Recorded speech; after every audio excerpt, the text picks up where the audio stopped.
Hi guys! Today I'm gonna talk about travel photography and specifically about taking photos of people while you're traveling. So I really do understand that it's a little bit scary to take pictures of people while you're traveling. Trust me, like in the beginning I really hated it. I was so insecure. I thought that people would not like me or the situation, me with the camera in front of them or something. But then more and more clients asked me to take more pictures of people and portraits and stuff. And now, a couple of years later, it's one of my favorite aspects of travel photography. So today I'm gonna tell you how you can make yourself feel more secure as a photographer, to take pictures of people while you're traveling, to take portraits, but also other kinds of pictures with people in it. So let's start with the tips.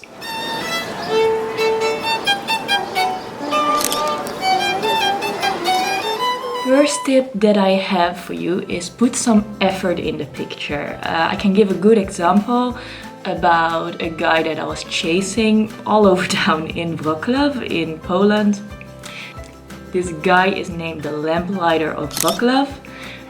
So you can find on the internet where this guy is on specific moments, but he's always walking a different way, so you never know exactly where he's gonna be. Some people said that he maybe would start at the bridge, and some people said no, he's ending his walk at the bridge. So I was just like walking around, running around. It was really cold. It was February, so I think it was like -5. I knew that he would be there around sunset, so I was there like maybe an hour before. And once I finally found him, I chased him. Like, I think he was at some point a little bit afraid of me, because I was like circling around him with my camera, taking a lot of pictures. And because it was dark, I also had my tripod with me, so I was moving around with the tripod as well. But in the end, I do like the photos that I took of this guy, because they do tell a story. It's a really traditional way of lighting the lanterns in Wrocław. It's one of the only cities where this profession still exists, so I really wanted to have this photo. So, of course, tip number 1, you have to put some effort in your photo. It's not going to be easy always to have the perfect settings, the perfect situation.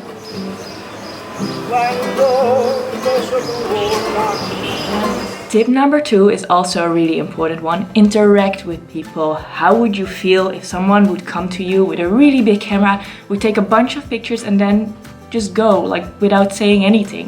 That would be weird, right? So imagine that people abroad feel like that as well, especially if they are really photogenic, or they are from a traditional tribe, or they are not really used to see a lot of foreigners or tourists. It can be overwhelming for those people, so keep that in mind. I do get it that it's a little bit scary if you have to interact with strangers, but in the end it's gonna be a lot of fun. Like, one of the best ways to experience a country and experience their culture is by interacting and getting to know the locals.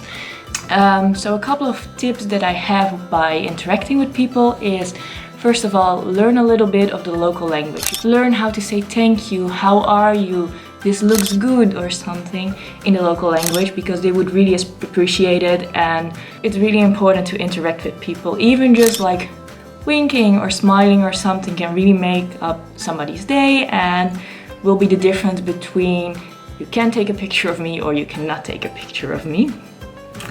When I was in Cuba, I used to play acoustic guitar when I was younger. I still do sometimes. But there was a guy playing guitar on the street, and I was filming some of his music, and then at some point we interacted, we started a conversation, and I told him in my best Spanish that I played guitar back home as well, and he started telling me his life story, that he was a musician and that he was a teacher. So he started teaching me some songs, and we had so much fun.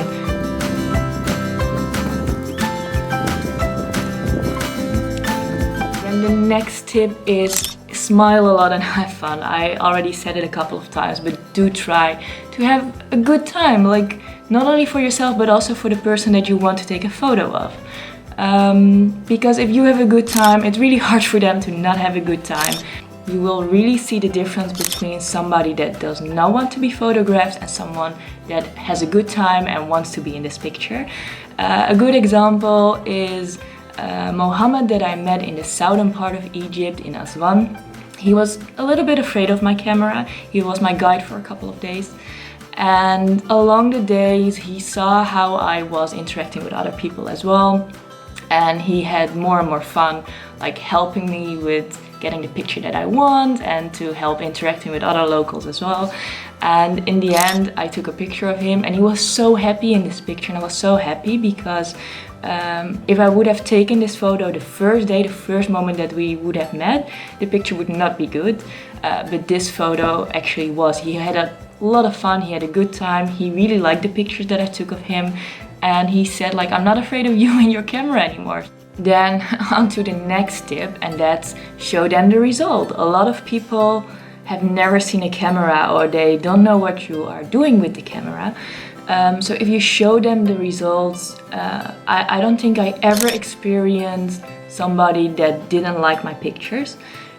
You have to be a little bit careful with taking photos of kids. I do take a lot of photos of kids abroad, and 9 out of 10 times I make sure that the parents are there or that they approve that I am taking a picture. So again, I show them the picture.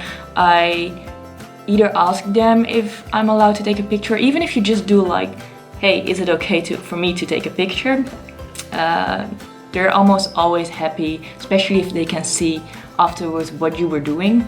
But every now and then you will meet somebody that doesn't like the fact that you're taking pictures of their children, and you have to respect that as well. If they are not around, if the kids are just playing on the street and you don't see any parents, you just have to listen to your own gut, because maybe it's a really good photo opportunity, and my advice is take the picture and then afterwards decide what you want to do with it, because if you do take the picture, you can always decide not to do anything afterwards with it. But if you do not take the picture, you don't actually have any choice what you want to do afterwards. But you do have to be a little bit careful with taking photos of kids. That being said, children are amazing models. Like, they love to be in pictures, they are always happy, they have this youthful energy that makes a photo fun, and it also makes it fun to make that photo.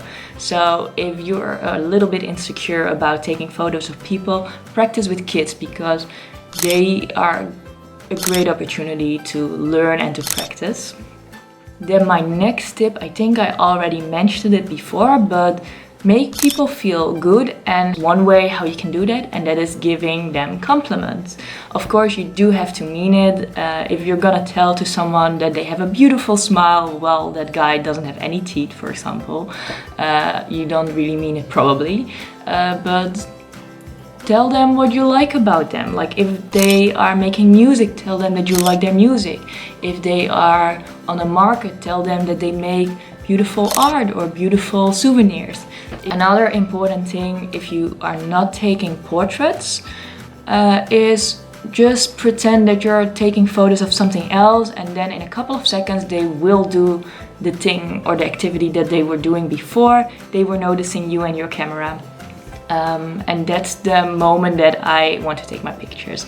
You do not always have to take portraits of people. You can also use them to tell a story about the destination or to just show the atmosphere in a place. So I kind of use them as an object, and then you will see the rest of the place, but it's not necessarily about that one person. They are just an object in a bigger picture.